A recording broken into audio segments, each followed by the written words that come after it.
Oi,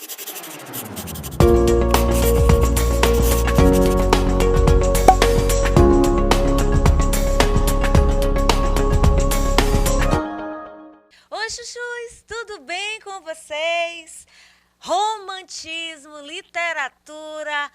Eu, mais uma vez por aqui, para uma videoaula. E como nós vamos falar de literatura, não podemos deixar de falar de poesia, não podemos deixar de expressar as nossas emoções. Eu trouxe uma canção muito conhecida, talvez vocês vão dizer assim, mas essa aí é antiga. E é mesmo. Não é dos tempos atuais, mas é praticamente um hino que exalta a nossa terra. Eu não sou cantora, mas ela diz assim, ó: todo mundo canta a sua terra, eu também vou cantar a minha. Modéstia à parte, seu moço, minha terra é uma belezinha. A praia de Olho d'Água, conhece? Lençóis e Araçagi, praias bonitas assim, eu juro que nunca vi. Minha terra tem beleza que em versos não sei dizer. Mesmo porque não tem graça, só se vendo pode crer. Acho bonito até o jornaleiro a gritar, imparcial diário, olha o Globo, jornal do povo, descobriu outro roubo. E os meninos que vendem derre-sol a cantar, derre-sol, derre-sol,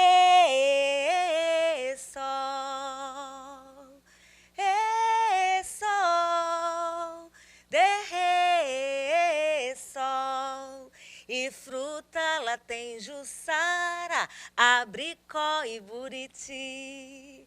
Tem tanja, mangaba e mangá, e a gostosa saputi. E o caboclo da maioba, vendendo bacuri. Tinha tanta coisa para falar quando estava fazendo este baião.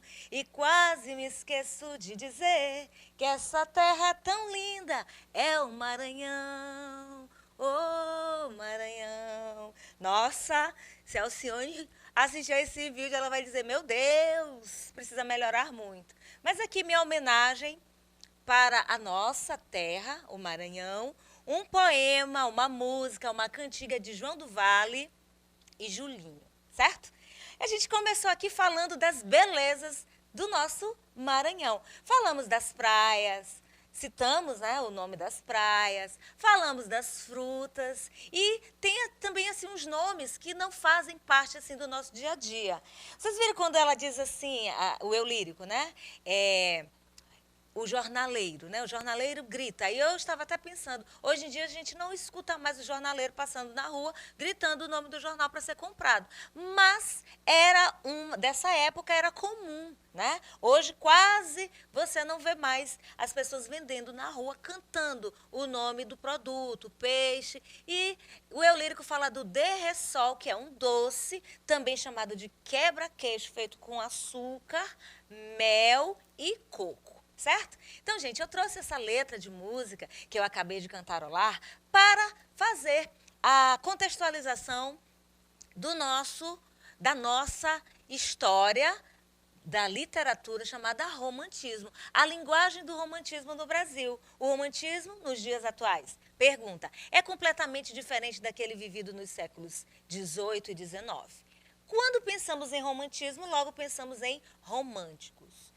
Mas quem foram os românticos naquele período? No período considerado, marcado pelo movimento romantista, o romantismo, certo?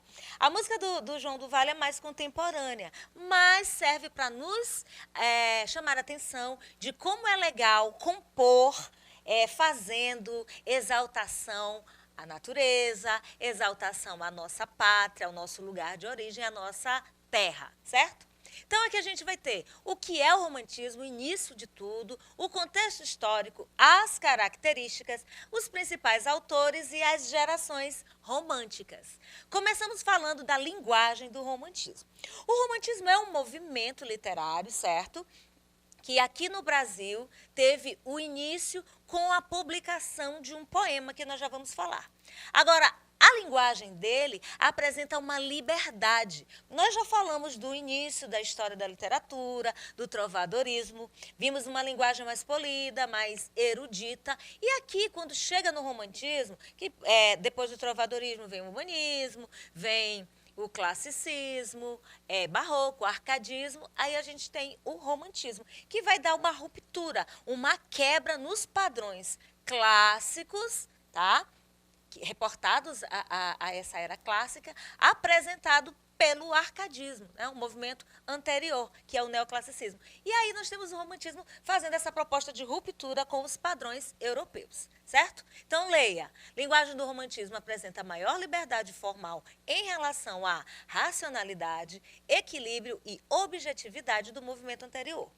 Essa linguagem é mais simples, popular, subjetiva, melodiosa, confessional, idealizada, eloquente e repleta de lirismo e dualismos. Apresenta uma ruptura com os modelos clássicos, cultura greco-romana, proporcionando uma aproximação com o novo público consumidor ao revelar seus próprios anseios à burguesia. Então, aqui nós vamos lembrar também que o contexto histórico é muito importante para compreender as escolas literárias, certo? Vamos falar da burguesia, uma classe social surgindo aí, popularizando a arte. Burguesia, esse aqui é uma citação de Nelson Werneck Sodré. Burguesia e romantismo, pois, são como sinônimos. O segundo, no caso o romantismo, é a expressão literária da plena dominação da primeira, que no caso é a burguesia. O advento do romantismo, pois, só tem uma explicação clara e profunda. A explicação objetiva quando subordinada ao quadro histórico em que se processou. O romantismo traz subjetividade, ruptura, como eu já falei, dos modelos, dos padrões clássicos, e eu costumo dizer que é um movimento patrocinado pela burguesia. Por isso, o autor fala desse sinônimo, quer dizer, você fala de romantismo, automaticamente você lembra de burguesia. O início de tudo, publicação do poema Suspiros Poéticos e Saudades, de Gonçalves de Magalhães. Ele, o Gonçalves de Magalhães, junto com outros autores, o Araújo Porto Alegre, o Salles Torres, o Pereira da Silva, se juntaram e resolveram escrever uma revista com temas de interesse nacional, chamada Niterói, uma revista brasiliense de ciências, letras e artes, que trazia a epígrafe, tudo pelo Brasil e para o Brasil. Nós vivíamos um momento de ruptura, eu vou falar sempre essa palavra, né? Um momento assim de clima de independência do Brasil.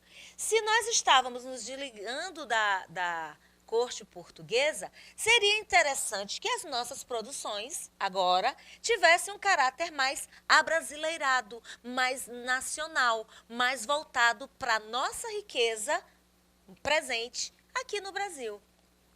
Então, ele é um movimento artístico e cultural que privilegia as emoções, a subjetividade e o individualismo. Onde surgiu o romantismo? Na Europa, no século XVIII, no período da Revolução Industrial e do Iluminismo, movimento intelectual e filosófico baseado na razão, e durou até meados do século XIX, quando começa o realismo, tá? Contrário ao objetivismo. A escola anterior, ela é objetiva. Aqui eu vou ter algo subjetivo. Eu vou trabalhar com a minha visão de mundo, com o meu ponto de vista e com a minha idealização das coisas. Idealização da mulher, idealização do mundo, algo assim um pouco fora do padrão, fora da realidade. Por isso que quando uma pessoa é um pouco sonhadora, quando ela gosta de receber flores, quando a mulher, por exemplo, idealiza o amado e às vezes a gente não encontra a pessoa do jeito que a gente quer, aí nós temos o predicativo de sermos mulheres românticas, porque estamos esperando aquelas coisas que a gente vê muito nas telas do cinema, nas novelas, e a gente acaba sonhando. Obviamente, toda regra tem exceção, nem toda mulher é romântica, mas dá para entender o que significa o romantismo nos dias de hoje, essa conotação, para esse romantismo dessa época. O que casa? Essa subjetividade, essa expressividade das emoções e também a idealização, certo? O romantismo chegou a outros países, inclusive aqui no Brasil, inspirando diversos campos da arte, literatura, pintura, escultura, arquitetura e música. Bom, aqui eu tenho o prólogo do livro Suspiros Poéticos e Saudades, lançado por quem? Gonçalves de Magalhães, onde? Lá em Paris. Quando? Em 1836. Ele diz assim, ó, é um livro de poesias escritas segundo as impressões dos lugares, ora assentado entre as ruínas da antiga Roma, meditando sobre a sorte dos impérios, ora no cimo dos Alpes, a imaginação vagando no infinito como um átomo no espaço. Ora na gótica catedral, admirando a grandeza de Deus e os prodígios do cristianismo. Ora entre os cipestres que espalham sua sombra sobre túmulos, ora, enfim, refletindo sobre a sorte da pátria. Sobre as paixões dos homens, sobre o nada da vida. São poesias de um peregrino variadas como as cenas da natureza, diversas como as fases da vida, mas que se harmonizam pela unidade do pensamento e se ligam como os anéis de uma cadeia. Poesias da alma e do coração, e que só pela alma e o coração devem ser julgadas. Subjetivismo puro. Bom, o romantismo em si foi esse movimento literário que nasceu aqui no Brasil, marco inicial, vocês já sabem, a publicação do livro Suspiros Poéticos e Saudades. Contexto histórico, não podemos esquecer. Eu falei de independência, né? Então, as bases do movimento romântico são escapismo pelo suicídio, tá? Os sofrimentos do jovem Werther, de Goethe, publicado na Alemanha em 1774. Este é o cenário europeu. Agora, o romantismo foi um movimento artístico, nós já sabemos, surgido nas últimas décadas do século XVIII e está diretamente relacionado com a ascensão da burguesia a partir do fim do antigo regime, com as novas relações de trabalho e urbanização que surgiram a partir da Revolução Industrial. 7 de setembro de 1822, todo mundo sabe, Dom Pedro proclamou a independência. Mas esse clima de independência já havia sido fomentado um pouco antes. E é justamente neste clima de independência que os autores começam a produzir suas obras. Então, contexto histórico muito importante na formação literária, na construção da escola literária de um povo, e conosco não é diferente. Então, quer se resgatar a autonomia, os diversos aspectos da nossa cultura. Haja vista, durante séculos de colonização portuguesa, nós ficávamos presos aos padrões europeus. Então, esse processo é de transição, onde esse processo de independência, o Brasil passa a expandir no comércio, passa a ter autonomia, não é assim? Diversificação do comércio, mudança da capital, que era em Salvador, para o Rio de Janeiro. Isso traz algumas consequências, como construção de diversos edifícios públicos, como o Museu Nacional, a Biblioteca Nacional, o Teatro São João, o Banco do Brasil e a Real Academia Militar. Eu já falei, é subjetivista, então é contrário ao objetivismo da escola anterior, tá? O romantismo chegou a outros países e, obviamente, aqui no Brasil. Quais são as características?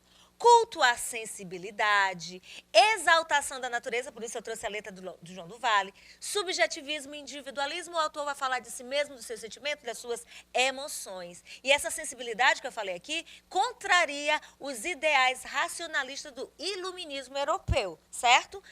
Foca na aula de sociologia, de filosofia, para vocês entenderem, e claro, de história, esse momento, para você aprofundar o seu conhecimento. Idealização, eu já falei, tudo no campo das ideias, aquilo que é idealizado é exposto nas obras literárias. E, obviamente, se eu idealizo, se eu estou fazendo um parâmetro diferente daquilo que é real, eu estou fugindo da realidade. Sentimentalismo exacerbado, no topo, né? A palavra quase não sai. Religiosidade, claro, os padrões do cristianismo bem presentes, subjetivismo, novamente, e egocentrismo. Eu e eu. Meu eu vai aparecer. A literatura romântica foca nos sentimentos, emoções e subjetividade dos autores. Aí vem, ele se caracteriza aqui no Brasil pela busca da identidade nacional, tá? E a caracterização também de um herói.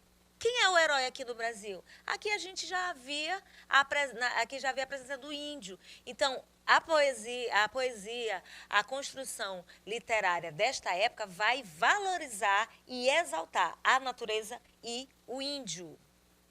Aí nós temos também os romances indianistas, né? Que são protagonizados pelo índio, que eu já falei. O herói, o índio é o herói. O negro vai ficar de fora, porque o negro não era daqui, ele veio da África. Então, a figura essencialmente brasileira, representando a nossa identidade nacional, era o índio. Então, aqui nós temos a exaltação da natureza, a valorização da pátria, reforçada pelo enaltecimento das paisagens brasileiras. Por isso que João do Vale, quando escreveu Todo Mundo Canta a Sua Terra, eu vou cantar a minha. A minha terra é uma belezinha. Tem praia do Olho d'Água, tem praia dos Lençóis, né, os Lençóis Maranhenses, uma riqueza maravilhosa, né, natural, todos nós conhecemos, a maioria de nós conhece.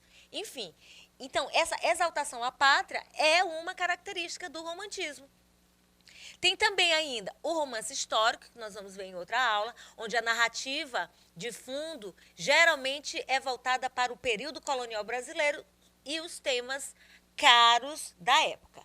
Tem por objetivo consolidar literariamente a construção do passado nacional, trazendo à tona um nacionalismo exacerbado. São romances históricos. As Minas de Prata e Guerra dos Mascates, de José de Alencar. Eu creio que tem obra como filme, documentário, que você pode procurar no YouTube, por exemplo, e assistir. Quem são os autores que se destacam no romantismo?